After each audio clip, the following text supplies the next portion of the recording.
Hey, kia ora, Grizzled Walrus fans. So, a short video today. This is part of my Room 101 ranty series, where I just talk about things that irritate me.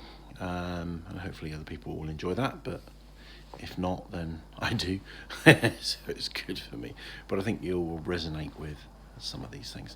So if you're new to my channel, particularly if you're a new subscriber, I had lots and lots of new subscribers recently, so thank you and welcome. Rangimarie.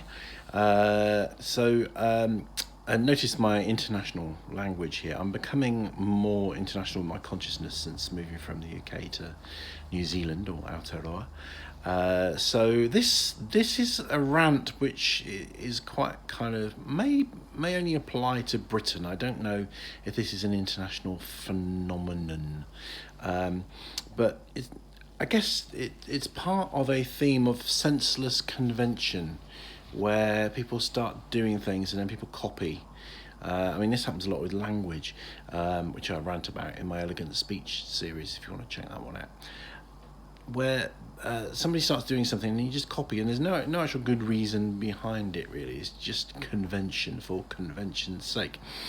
And this is, and it's just me that notices this, is so I'm talking about this, and I'd be interested to hear from you if this happens in other countries. I think this might just be a UK thing, but I'm not sure. Okay, so you go to a cafe and you order a cake or a pastry or a sandwich, and it comes on a little plate, and the cake is on top of a serviette.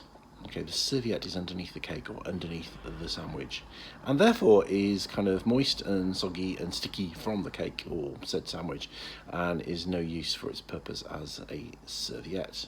Okay, so it's just completely useless. It's a completely senseless thing to do, but everybody does it. It's kind of the way. Now, being conscious of, talking about being international, you may not call it a serviette, you might call it a napkin.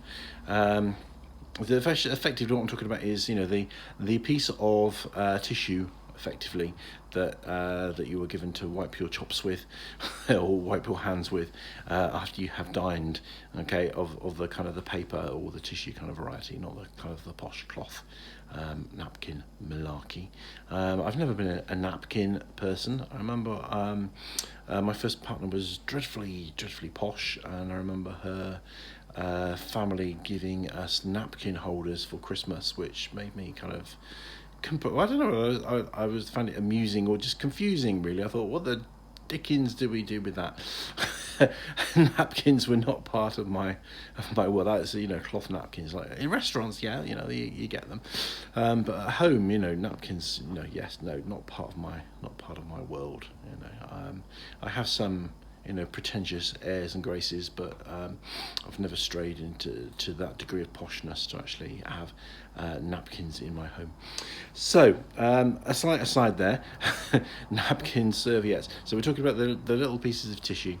So in a restaurant, I guess you get a cloth napkin. But in a kind of more normal kind of everyday, cafes and places like that, you get a paper, or like a tissue serviette, and famously, bands have written lyrics on them and things like that. So they're a little bit stronger than tissue. So most of you know what I'm talking about, but I'm just more and more conscious of being international. So not everything's the same. I can't take things for granted anymore, like what I used to. So why kind of completely render the whole purpose of the serviette, useless, redundant, by putting food on top of it? It just doesn't make sense. You should give it as a separate thing. It should come separately, or you should maybe the waiter should or waitress should carry it underneath the plate and give it to you like that. Put it down with that underneath. But it just puzzles me, and and that blind following of convention is what makes me cross, really. The napkin thing, I don't get too excited about. It's a waste. It's bad for the environment. It's bad for your dirty chops. It's probably not even great for your sandwich. But I don't get too cross about that. But the blind ignorance, following things for the sake of following, really does terrify me, really. So there we go. We've kind of lots of little side grumbles there in that 101 video. I hope you've enjoyed that. I hope you kind of take a kind of a perverse and negative pleasure in inwardly ranting along with me. So remember, a lot of my videos are about really serious stuff. This is kind of this is one of the less serious ones that we do. So it's time for this walrus to say Rangimarie, Rangimarie.